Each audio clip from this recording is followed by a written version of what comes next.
어머니, 요즘 부동산이 많이 오르고 있더라고요. 며느리가 밥상을 물리며 던진 말이었습니다. 그래? 나는 잘 모르는데. 어머님 땅이 꽤 되시잖아요. 관리는 제대로 하고 계신 거죠? 처음에는 단순한 걱정으로 여겼습니다. 하지만 대화는 점점 재산 이야기로 흘러갔고 그들의 눈빛은 날카로워져 갔습니다. 어머니, 사실은 제가 좀 어려운 일이 있어서 어느 날 아들이 머뭇거리며 꺼낸 말이었습니다. 회사에서 투자를 잘못해서 지금 당장 5억이 필요해요. 5억이라니. 그게 무슨... 어머니, 제가 어머니 아들이잖아요. 그 정도는. 가슴이 철렁 내려앉았습니다. 아들의 목소리에서 느껴지는 다급함, 그리고 며느리의 날선 시선이 저를 불편하게 했습니다. 아들아, 그건 내 아버지가. 아버지는 돌아가신 지 오래됐잖아요. 이제는 제가 이 집안의 가장이에요. 아들의 목소리가 높아졌습니다. 처음 듣는 거친 어조에 저는 몸을 움츠렸습니다. 이게 어떻게 된 일일까요? 며느리와 아들이 어머니에게 재산을 달라고 반협박을 하고 있는 상황인 것 같은데요. 오늘은 젊어서 버스 차장, 다방 등을 하며 땅을 사둔 것이 100억대 재산이 되었는데 자식 등살에 고민하고 있는 한정자님의 사연입니다. 이 이야기의 끝부분에 통쾌한 반전이 있으니 귀 기울여 주세요. 어떤 내용의 이야기일지 바로 들어보도록 하겠습니다. 안녕하세요. 강원도 산골에 살고 있는 69세 한정자입니다. 창밖으로 하얀 눈발이 날리는 걸 보며 이 이야기를 시작합니다.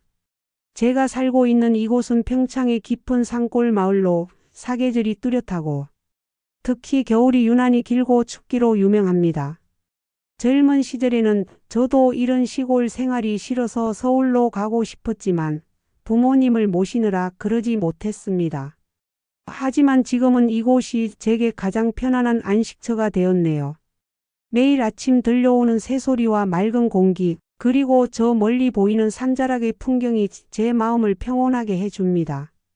제가 오늘 이렇게 용기를 내어 이야기를 하게 된 것은 제 나이 70이 다 되도록 겪은 일을 여러분과 나누고 싶어서입니다. 100억이 넘는 재산을 둘러싸고 벌어진 자식들과의 갈등, 그리고 그 속에서 느낀 깊은 상처와 아픔.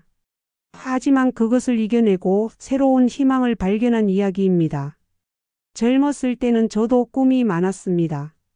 서울 가서 멋진 옷도 입고 화장품 가게도 하고 싶었죠. 하지만 부모님께서 농사일 하시는 걸 보며 그저 묵묵히 도와드릴 수밖에 없었습니다. 그때는 그게 원망스럽기도 했지만 지금 생각해보면 그때의 경험이 제게 큰 가르침이 되었습니다. 저는 평생 성실하게 살았다고 자부합니다. 버스 안내양으로 시작해서 다방을 운영하며 돈을 모았고 결혼 후에는 남편과 함께 사업을 일구며 재산을 모았습니다.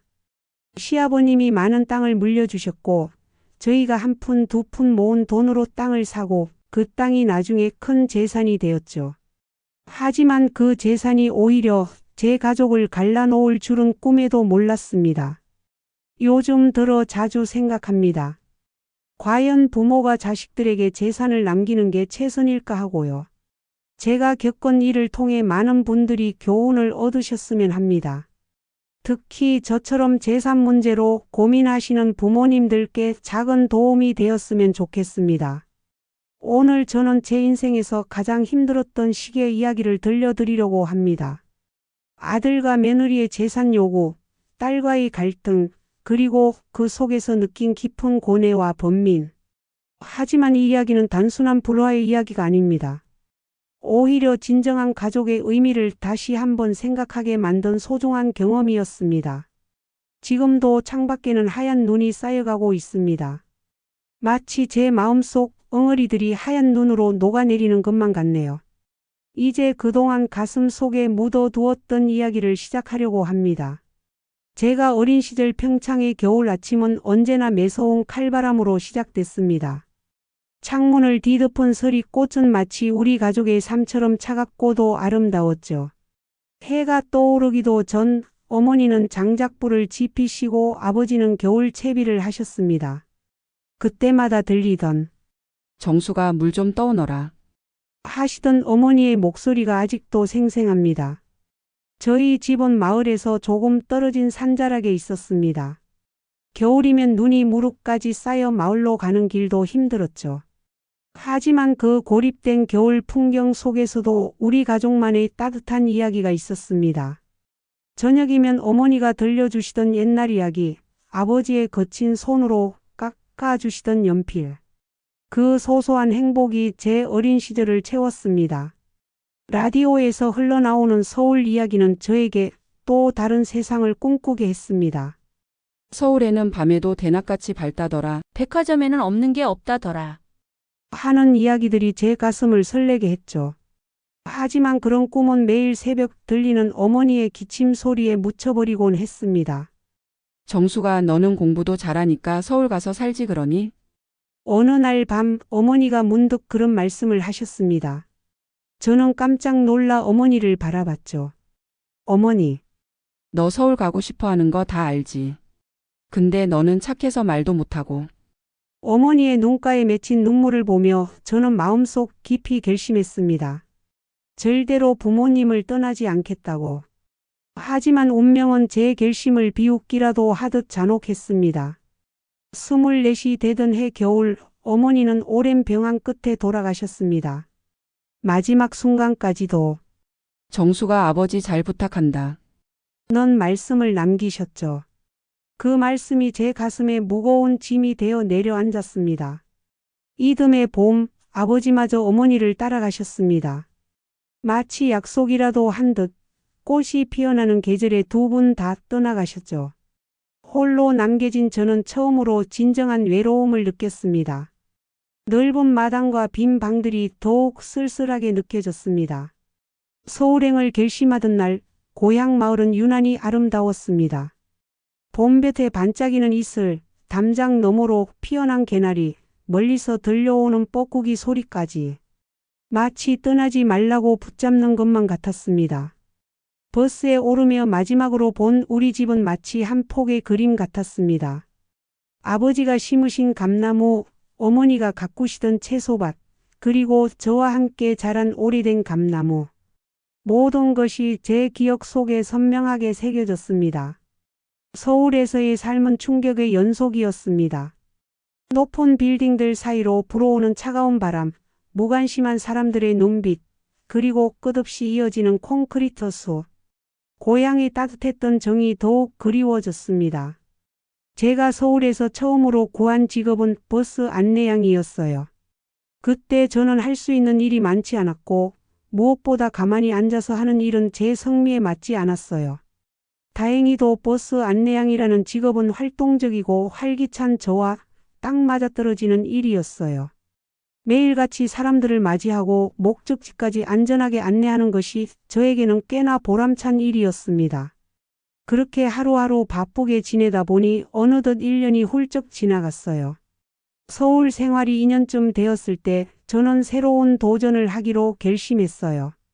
다방에서 일하기 시작한 거죠. 이상한 곳이 아니라 서울의 친척분이 운영하는 건전한 다방이었어요. 그곳에서 저는 정성껏 커피와 차를 타서 손님들에게 내주는 일을 했어요. 버스 안내양 때보다 몸이 훨씬 편했고 무엇보다도 다양한 사람들을 만나는 즐거움이 있었어요. 다방의 주인분도 따뜻한 분이었고 매일 다방을 찾는 손님들과도 정이 들었죠. 그렇게 저는 열심히 배우고 일하며 시간을 보냈어요. 어느덧 3년이 지나 저는 다방에서 일하는 베테랑이 되어 있었어요. 그때 다방의 단골 손님 중 한 분이 유독 저를 눈여겨보셨죠. 그는 나이가 지긋하신 어르신이셨는데 어떤 일을 하시는지는 몰라도 꽤 부자라는 소문이 있었어요. 그는 매일같이 저희 다방에 오셔서 제가 내린 커피를 즐기셨고 차 한 잔을 마시면서 이런저런 이야기를 나누곤 했어요. 저는 고향에서 여러 어르신들께 배운 덕분에 차를 우려내는 솜씨가 좋았고 그분은 제 정성을 알아주셨어요. 자연스럽게 저와 그 어르신 사이에는 깊은 신뢰와 정이 쌓여갔어요. 그러던 어느 날 어르신께서 제게 제안을 하셨어요. 본인도 다방을 하나 차릴 계획인데 그곳을 운영해 볼 생각이 없냐고요. 저는 순간 너무 놀랐어요. 이렇게 큰 기회가 제게 올 거라고는 생각도 못 했거든요. 하지만 어르신의 눈빛은 진지했고 저는 고민 끝에 승낙하기로 했어요. 그렇게 저는 충무로 근처에 있는 꽤 큰 다방을 운영하게 되었습니다. 젊은 여자가 다방을 맡아 운영한다는 것은 당시로서는 드문 일이었기에 저는 더욱 책임감을 느꼈어요. 어르신께서는 저에게 거의 전적인 신뢰를 보내주셨고 저는 그 기대에 부응하기 위해 누구보다 열심히 일했어요. 하루도 빠짐없이 가게에 나갔고 손님들에게 최상의 서비스를 제공하기 위해 끊임없이 고민했어요. 젊은이들이 좋아할 만한 분위기를 만들기 위해 DJ도 영입하고 좋은 음악이 나오면 레코드 가게에서 가장 먼저 구입해 틀었어요. 그러다 보니 다방의 인기는 점점 높아졌고 어르신께서도 기뻐하셨죠. 장사는 점점 번창했고 저는 점점 더 인정받기 시작했어요. 어르신께서는 농담처럼 저를 보며 시골에서 서울아 출세했구먼. 하고 웃으셨지만 그 안에는 따뜻한 애정이 담겨 있었어요. 하지만 시간이 지나면서 저도 결혼을 해야 할 나이를 넘고 있었어요. 그러나 저는 일에만 매달리느라 단 한 번도 연애를 해본 적이 없었어요. 주위에서 이제라도 좋은 사람을 만나야 한다고 말했지만 저는 연애에 서툴렀고 어떻게 시작해야 할지도 몰랐어요. 그래서 선을 보기 시작했어요. 하지만 번번이 실패했어요. 아마도 제가 너무 강한 인상을 주었거나 그들에게 부담스러운 사람이었나 봐요. 저는 점점 낙담해 갔어요. 그러던 중 제 주변에서 한 사람이 눈에 들어오기 시작했어요. 바로 저를 거둬주신 어르신의 아들이었어요. 그는 아버지를 따라 장사를 배우고 있었고 소질도 뛰어났어요. 덕분에 함께 일하는 시간이 많아졌고 자연스럽게 친해졌어요. 처음엔 그저 믿음직한 오빠라고 생각했는데 어느 순간부터 그가 남자로 보이기 시작했어요. 부끄럽고 낯설었지만 그의 따뜻함과 배려가 저를 흔들었어요. 제가 계속 선을 보다 실패하는 걸 지켜보던 그가 어느 날 농담처럼 이렇게 말했어요. 한 번만 더 실패하면 나랑 결혼하자. 처음엔 웃어 넘겼지만 그의 눈빛은 너무나도 진지했어요. 그렇게 저는 며칠간 고민한 끝에 그의 마음을 받아들이기로 했어요. 저희는 연인이 되었고 사랑에 빠졌어요. 늦은 나이였지만 서로에 대한 진심이 깊었기에 우리는 곧 결혼을 결심했어요. 하지만 예상치 못한 난관이 있었습니다. 어르신께서 저희 결혼을 반대하신 거예요. 너무나도 충격이었어요. 어르신은 자신의 아들이 명문가 여성과 결혼하길 바라고 계셨던 거죠. 하지만 저는 포기하지 않았어요. 저는 그분께 솔직하게 제 마음을 말씀드렸어요. 그리고 어르신께서 원하신다면 제가 지금까지 맡아온 모든 일을 내려놓겠다고 했어요. 결국 어르신도 저희의 진심을 받아들이셨고 저희는 기쁨 속에서 결혼식을 올렸어요. 결혼 후 곧 사랑스러운 아들과 딸을 낳았고 저는 다방 운영을 그만두고 아이들을 키우며 가족에게 집중하기로 했어요. 새로운 삶은 생각보다 행복했어요. 어쩌면 진작 이렇게 살아야 했다는 생각도 들 정도로요. 그렇게 평온한 나날을 보내던 중 어르신께서는 세상을 떠나셨고 남편이 모든 재산을 물려받게 되었습니다. 물려받은 재산 중 공장도 컸지만 서울 외곽에 땅이 매우 많았습니다. 시아버지가 되신 어르신께서 돈을 벌면 늙어서 시골에서 큰 과수원과 목장을 하시겠다고 밭을 있는 대로 사놓으셨던 것입니다. 하지만 그때는 몰랐습니다. 제가 이렇게 큰 재산을 가지게 될 줄도 그리고 그 재산이 가져올 파란의 소용돌이도 전혀 예상하지 못했습니다. 남편도 사업 수완이 좋았고 저는 그의 든든한 지원군이 되어 주었습니다. 우리는 완벽한 파트너였습니다. 여보, 우리 이제 좀 쉬엄쉬엄 해도 되지 않을까요? 어느 날 저녁 남편이 문득 그런 말을 꺼냈습니다. 아직 애들이 어린데. 그래서 더 좋은 거 아닐까? 시골에서 애들 자연스럽게 키우면서. 그때 저는 남편의 속내를 읽지 못했습니다. 그의 얼굴에 스친 피로와 불안을 알아채지 못했죠. 시아버지의 갑작스러운 별세 후 남편이 물려받은 사업의 무게가 너무 무거웠던 걸까요? 어느 날 아침 남편이 갑자기 쓰러졌습니다. 병원에서는 유전성 심장질환이라고 했습니다. 그제서야 남편이 왜 시골로 내려가자고 했는지 이해할 수 있었습니다. 여보, 미안해요. 내가 좀 더 일찍 말했어야 했는데. 병실에 누워서도 남편은 저를 걱정했습니다. 괜찮아요. 이제라도 알게 됐으니까. 제 눈에서 눈물이 흘러내렸습니다. 우리는 서울의 모든 것을 정리하고 평창으로 내려왔습니다. 처음에는 적응이 쉽지 않았습니다. 특히 아이들은 더욱 그랬죠. 하지만 시간이 지날수록 시골 생활의 여유로움이 우리 가족을 치유해 주는 것 같았습니다. 첫째 아들은 고등학교를 졸업하자마자 서울로 올라갔습니다. 엄마, 나는 여기서 살 수 없어요. 서울에서 공부하고 싶어요. 아들의 말에 저는 한숨을 쉬었지만 말릴 수는 없었습니다. 제가 그랬던 것처럼 아들도 자신만의 꿈이 있었으니까요.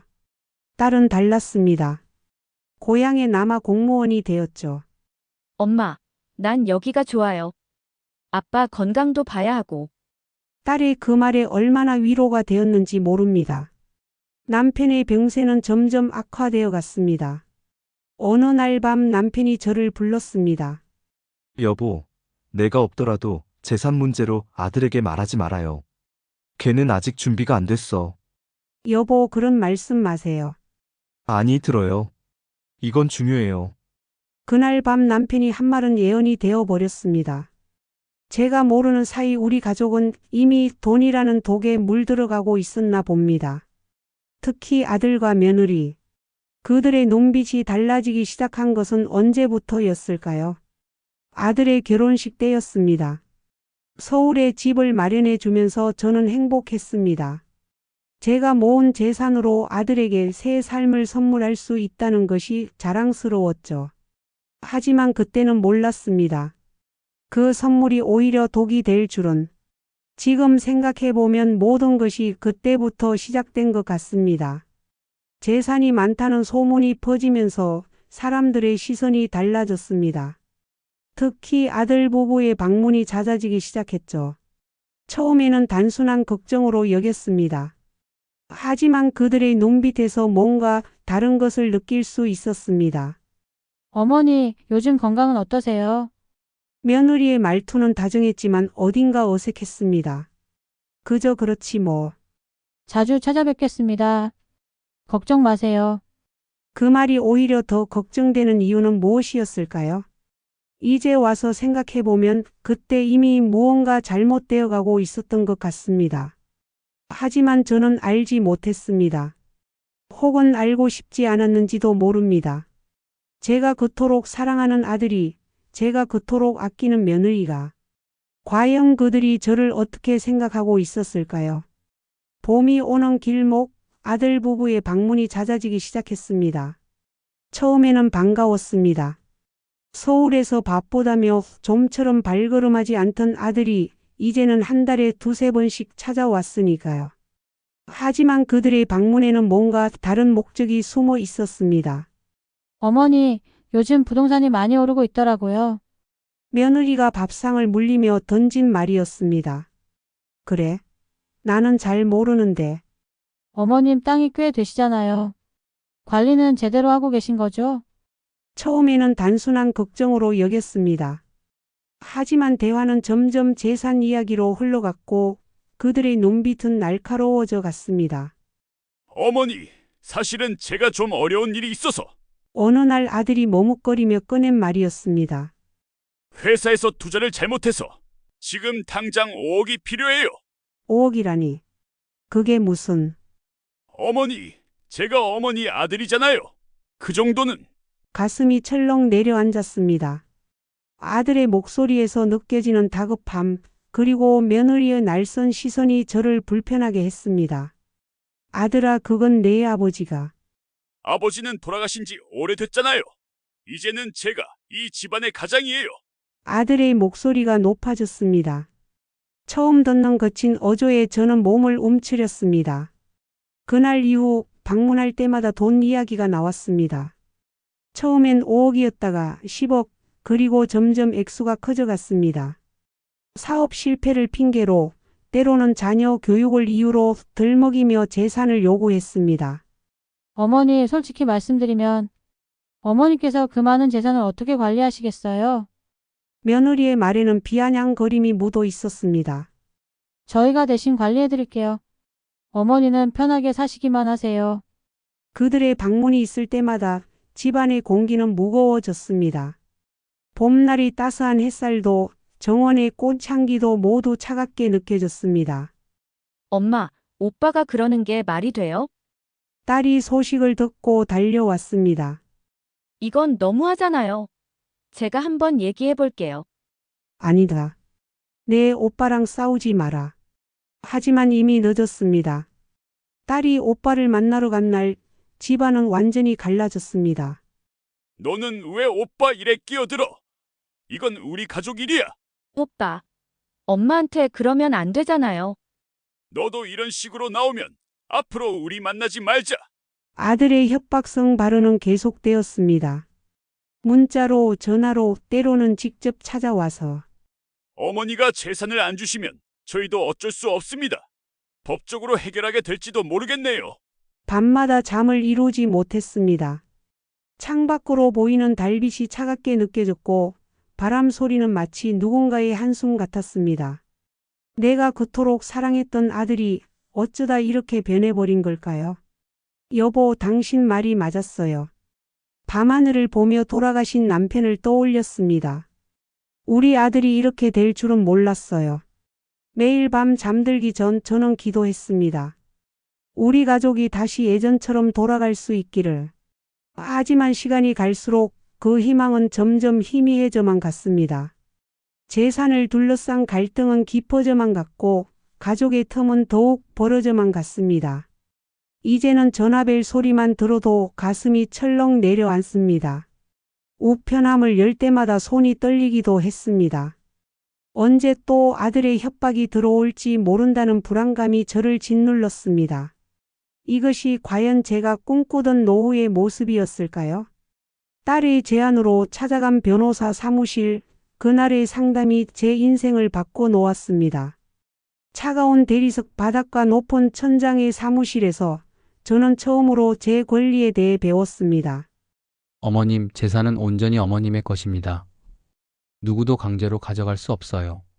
변호사의 말씀에 눈시울이 붉어졌습니다. 하지만 제 아들인데. 가족이라고 해서 불법이 정당화되지는 않습니다. 그날 저녁 오랜만에 평화로운 마음으로 잠이 들었습니다. 하지만 그것도 잠시였습니다. 다음 날 아침 예상치 못한 방문객이 찾아왔습니다. 어머니, 이제 정말 마지막입니다. 아들의 목소리는 달라져 있었습니다. 우리가 얼마나 힘들게 사는지 아세요? 애들 학원비도 못 내고. 며느리의 눈가에는 눈물이 고여 있었습니다. 순간 마음이 약해졌습니다. 하지만 문득 변호사의 말이 떠올랐습니다. 미안하구나. 하지만 엄마도 이제는. 어머니, 아들이 탁자를 내리쳤습니다. 찻잔이 달그락거리며 떨렸습니다. 이제 더 이상 어머니를 어머니로 모시기 힘들 것 같네요. 며느리의 차가운 말이 가슴을 파고들었습니다. 그동안 저희가 얼마나 참았는지 아세요? 그들이 떠난 후 집안은 다시 고요해졌습니다. 하지만 이번에는 달랐습니다. 이전의 무거운 침묵이 아닌 단단한 결심이 깃든 고요함이었습니다. 엄마, 제가 좋은 생각이 있어요. 딸이 찾아와 조심스럽게 말을 꺼냈습니다. 재산의 일부를 기부하는 건 어떠세요? 대학 같은 곳에 장학금으로. 기부라고? 처음에는 낯선 제안이었습니다. 하지만 곰곰이 생각해보니 나쁘지 않았습니다. 제가 모은 재산으로 누군가에게 도움을 줄 수 있다니. 어머니, 그러시면 안 됩니다. 소식을 들은 아들 부부가 다시 찾아왔습니다. 그 돈은 저희 것이에요. 가족 재산이라고요. 아들아, 이제 그만하자. 제 목소리는 흔들리지 않았습니다. 그날 이후 아들과의 관계는 완전히 단절됐습니다. 하지만 이상하게도 마음이 편안했습니다. 마치 오랫동안 짊어졌던 무거운 짐을 내려놓은 것 같았습니다. 딸과 함께 대학을 찾아갔습니다. 제 재산의 상당 부분을 기부하기로 했습니다. 하지만 그것이 끝이 아니었습니다. 아들의 마지막 발악이 시작되려 하고 있었습니다. 어머니, 정말 그러시겠다면 문자 메시지가 왔습니다. 어머니의 과거에 대해 모두 폭로하겠습니다. 순간 가슴이 철렁 내려앉았습니다. 과거라니. 설마. 엄마, 무슨 일이에요? 딸의 걱정스러운 목소리가 들렸습니다. 아니, 아무것도. 그날 밤 저는 오래된 앨범을 펼쳐보았습니다. 젊은 시절의 사진들, 행복했던 순간들. 그리고 그 속에 감춰진 비밀 하나. 제가 그토록 숨기고 싶었던 그 이야기를 아들이 어떻게 알았을까요? 창밖으로 보이는 달빛이 차갑게 느껴졌습니다. 이제 어떻게 해야 할까? 모든 것을 포기하고 아들의 요구를 들어줘야 할까? 아니면 엄마, 무슨 일이 있어도 제가 지킬게요. 딸의 따뜻한 말에 눈물이 흘렀습니다. 하지만 이것은 시작에 불과했습니다. 더 큰 폭풍이 다가오고 있었으니까요. 아들의 협박성 문자가 온 다음 날 예상치 못한 일이 벌어졌습니다. 아침 일찍 경찰이 찾아온 것입니다. 한정자님 맞으십니까? 사기 혐의로 고소장이 접수되었습니다. 순간 온몸이 얼어붙었습니다. 사기라뇨. 1990년대 여의도 다방 운영 당시의 불법 자금 운영 건입니다. 30년 전의 일이 어떻게. 그때의 기억이 물밀듯이 밀려왔습니다. 다방을 운영하면서 몇몇 손님들에게 높은 이자를 약속하고 투자금을 받았던 일, 그리고 그 돈으로 부동산을 매입했던 일. 법적으로 문제가 될 수 있다는 걸 알면서도 당시에는 그게 최선이라고 생각했습니다. 엄마, 이게 무슨 일이에요? 딸이 놀란 목소리로 물었습니다. 오빠가 이런 짓을. 딸의 눈에 분노가 서렸습니다. 경찰서에서 조사를 받는 동안 머릿속이 하얗게 비었습니다. 젊은 시절의 실수가 이렇게 돌아올 줄은 몰랐습니다. 더구나 그 비밀을 아들이 어떻게 알아냈는지. 어머니, 이제 어떻게 하실 건가요? 며느리의 차가운 목소리가 전화기 너머로 들려왔습니다. 아직도 늦지 않았어요. 재산을 넘기시면. 그래서 내가 경찰에 고발한 거니? 어머니가 고집을 부리시니까요. 가슴 한 구석이 찢어지는 것 같았습니다. 내 피와 살을 나눈 아들이, 그리고 딸처럼 여겼던 며느리가 이런 짓을. 하지만 이상하게도 눈물이 나지 않았습니다. 변호사님, 어떻게 해야 할까요? 한 여사님, 공소시효가 지난 사건입니다. 걱정하지 마세요. 변호사의 말에 안도의 한숨을 쉬었습니다. 하지만 이런 식의 협박이 계속될 수 있습니다. 집으로 돌아오는 길, 봄비가 내리고 있었습니다. 차창에 맺힌 빗방울처럼 제 인생도 흐릿하게 느껴졌습니다. 엄마, 이제 어떻게 하실 거예요? 딸이 조심스럽게 물었습니다. 이제는 더 이상 물러설 수 없구나. 제 목소리에는 단단한 결심이 묻어 있었습니다. 그날 밤 오래된 서류 상자를 꺼냈습니다. 그 안에는 30년 전 다방 시절의 장부들이 있었습니다. 그리고 그보다 더 중요한 것. 아들이 모르는 또 다른 진실이 있었습니다. 여보, 이제는 말해야 할 때가 온 것 같아요. 남편의 영정 앞에 무릎을 꿇었습니다. 우리가 그토록 숨기려 했던 그 이야기. 이제는 밝혀야 할 것 같아요. 다음 날 아침, 저는 변호사 사무실로 향했습니다. 가방 안에는 30년 된 낡은 서류 뭉치가 들어 있었습니다. 그리고 그 서류들은 아들의 인생을 완전히 뒤바꿔 놓을 수 있는 내용을 담고 있었습니다. 어머니, 정말 그러실 건가요? 아들이 다시 찾아왔습니다. 이번에는 혼자였습니다. 난 네가 우리 아들이 만나 의심스러울 때가 있다. 무슨 말씀이세요? 아들의 얼굴이 창백해졌습니다.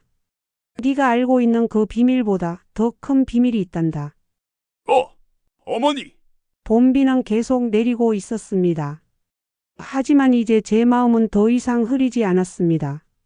이제는 모든 것을 밝힐 시간이었습니다. 30년 동안 가슴 속에 묻어두었던 그 진실을, 그리고 그 진실은 우리 가족의 운명을 완전히 뒤바꿔 놓을 것입니다. 아들아, 니는 내 아들이 아니다. 차가운 봄비가 내리는 거실에서 마침내 30년간 묻어둔 비밀을 꺼냈습니다. 아들의 얼굴이 하얗게 질렸습니다. 무슨 말씀을? 1988년 여의도 다방에서 일할 때 한 여자가 찾아왔었지. 갓난아기를 안고. 목소리가 떨렸지만 이제는 더 이상 숨길 수 없었습니다. 그날의 기억이 선명하게 떠올랐습니다. 비가 오던 날이었습니다. 다방 문을 닫으려는 찰나 한 젊은 여자가 아기를 안고 들어왔습니다. 눈물 범벅이 된 얼굴로 아기를 저에게 잠깐 맡긴다더니 사라져 버렸습니다. 그래서 보니 남긴 편지 한 장. 그 여자가 내 친어머니야. 나는 그저. 아들은 창백한 얼굴로 벽을 짚었습니다. 거짓말이에요. 어머니가 지어내신 거잖아요. 서류가 여기 있다. 입양 서류, 친어머니의 편지. 모두. 낡은 서류 봉투를 꺼냈습니다. 그 안에는 30년 전의 진실이 고스란히 담겨 있었습니다. 아들은 떨리는 손으로 서류를 펼쳤습니다. 이럴 순 없어요. 아들의 눈에서 눈물이 흘렀습니다. 나는 니를 친자식처럼 키웠다. 하지만 내가 이렇게 나오니. 어머니, 제가 잘못했습니다. 하지만 이미 돌이킬 수 없는 강을 건넜습니다. 제 마음속에서도 무언가가 완전히 깨어져 버린 것 같았습니다. 이제 어쩌실 건가요? 딸이 걱정스럽게 물었습니다. 모든 걸 정리할 거다. 이제는 더 이상 숨기지 않을 거야. 다음 날 저는 경찰서로 향했습니다. 아들의 협박성 문자 메시지, 불법적인 재산 요구, 모든 증거를 가지고 갔습니다.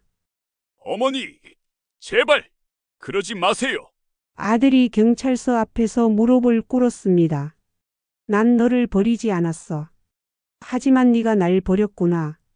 경찰서에서 나오는 길 하늘에서는 여전히 봄비가 내리고 있었습니다. 하지만 이제 제 마음은 맑았습니다. 30년간의 무게를 내려놓으니 오히려 홀가분했습니다. 엄마, 이제 우리 집에서 같이 살아요. 딸의 제안을 받아들였습니다. 이제는 새로운 시작을 할 때였습니다. 며느리는 결국 이혼 서류를 들고 찾아왔습니다. 어머니, 저도 모르고 있었어요. 죄송합니다. 이제 와서 무슨.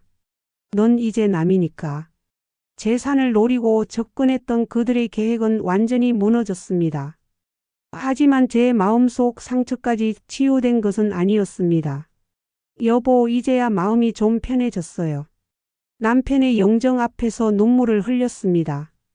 우리가 그토록 숨기려 했던 비밀. 이제는 모두 밝혀졌네요. 봄이 지나고 여름이 왔습니다. 제 인생의 가장 큰 폭풍우는 지나갔지만 마음속 깊은 곳에는 여전히 작은 비가 내리고 있었습니다. 하지만 이제는 알았습니다. 진정한 가족은 피보다 진한 것이 아니라 서로를 이해하고 사랑하는 마음이라는 것을. 그리고 그 사랑은 결코 돈으로 살 수 없다는 것도. 어머니, 저희 봉사단체에서 활동해 보시는 건 어떠세요? 딸의 제안으로 새로운 삶을 시작했습니다. 이제는 제가 가진 것을 나누며 살고 있습니다. 그리고 얼마 전 뜻밖의 편지 한 통을 받았습니다. 30년 전 그날 아기를 맡기고 간 여인이었습니다. 이제야 용기를 내어 편지를 씁니다. 편지는 이렇게 시작하며 핏덩이 아이를 몰래 맡기고 사라진 데 대해 용서를 빌고 있었습니다. 또한 그녀는 말기 암 판정을 받고 마지막으로 아들을 한번 보고 싶다는 소원도 밝혔습니다. 봉사활동을 시작한 지도 어느덧 6개월이 지났을 때입니다. 매주 수요일이면 노인복지관에서 어르신들의 이야기를 들어드리는 일을 하고 있었지요. 어머니, 오늘은 제가 모시러 왔어요. 며칠 전 뜻밖의 손님이 찾아왔습니다. 아들이었습니다. 얼굴은 많이 수척해져 있었지만 눈빛만은 맑아져 있었습니다. 어머니, 제가 진짜 어머니를 만났어요. 아들이 이야기를 꺼냈습니다. 그래. 잘 됐구나. 많이 아프시더라고요. 말기암이래요. 침묵이 흘렀습니다. 창밖으로 눈이 내리기 시작했습니다. 어머니, 제가 이제야 깨달았어요. 진짜 부모는 누가 낳느냐가 아니라 아들의 눈에서 눈물이 흘렀습니다. 재산을 기부하기로 한 결정도 좋은 결과를 가져왔습니다. 제가 설립한 장학재단을 통해 어려운 학생들이 공부를 이어갈 수 있게 되었습니다. 어머니, 우리 가족이 다시 모일 수 있을까요? 딸이 조심스럽게 물었습니다. 시간이 필요할 것 같구나. 하지만 불가능한 건 아닐 거야. 며느리와도 다시 만났습니다. 그녀도 많이 달라져 있었습니다. 어머님, 제가 너무 어리석었어요. 용서해 주세요. 이제 다 지난 일이야. 넌 이제 새 삶을 살아야지. 아들이 다시 나를 찾아왔습니다. 어머니 거 병원에 계신 어머니를 만나러 가려고 해요. 그래. 세상을 뜨시기 전에 자주 가봐야 되겠지. 어머니도 같이 가주시면 안 될까요? 우리는 함께 병원을 찾았습니다. 하얀 병실에 누워있는 그녀는 30년 전 그날의 모습 그대로였습니다. 다만 젊음이 사라졌을 뿐. 정말 미안해요. 그녀의 마지막 말을 들으며 저는 깨달았습니다. 용서와 화해는 결코 늦지 않았다는 것을. 이제 우리 가족은 천천히 하지만 확실하게 회복되어 가고 있습니다. 여러분은 어떠신가요? 혹시 지금 가족 간의 갈등으로 고민하고 계신가요? 저처럼 재산 문제로 상처받은 분들도 계실 것 같습니다. 돈은 결코 행복을 살 수 없습니다.